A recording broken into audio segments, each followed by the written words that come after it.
શું તમારા પગમાં સોજો, દુખાવો કે ન રૂઝાતા ચાંદા પડે છે? આ લક્ષણોને અવગણશો નહીં. ચાલો જાણીએ કે શું હોઈ શકે. નમસ્કાર મિત્રો, હું ડોક્ટર તેજેન્દ્ર રામાની, ઇન્ટરવેન્શનલ રેડિયોલોજિસ્ટ. આજે તમને માહિતી આપીશ કે આવી વાસ્ક્યુલર સમસ્યાઓ માટે તમારે ક્યારે ડોક્ટરનો સંપર્ક કરવો જોઈએ.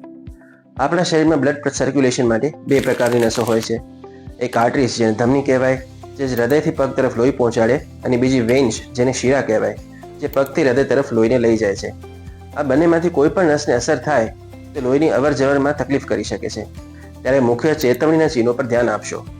જો ધમનીઓને અસર થાય તો પગમાં દુખાવો અથવા ખેંચાણ થાય, ચાલતી વખતે દુખાવો વધી જાય, તેથી બેસી રહેવું પડે, અથવા પગમાં ગેંગ્રીન થઈને પગ કાળું પડે છે. અને જો વેન્સને અથવા શીરાને અસર થાય તો પગમાં સોજા થવા લાગે, અથવા પગમાં નસો ફૂલેલી દેખાય, જેને વેરિકોઝ વેન્સ કહેવાય, અને સમય જતાં પગમાં ચાંદા પડે, જેમાં જલ્દીથી રૂજ ના આવે. જો આવા લક્ષણો તમને હોય તો શું કરવું અને કેવી રીતે સારવાર થઈ શકે, એની માહિતી હું તમને મારા આગળના વિડીયોઝમાં આપતો રહીશ. તો આપ મને ફોલો કરી શકો છો, અથવા તમે તમારા નજીકના ઇન્ટરવેન્શનલ રેડિયોલોજિસ્ટનો સંપર્ક કરીને વધુ માહિતી મેળવી શકો છો. ધન્યવાદ.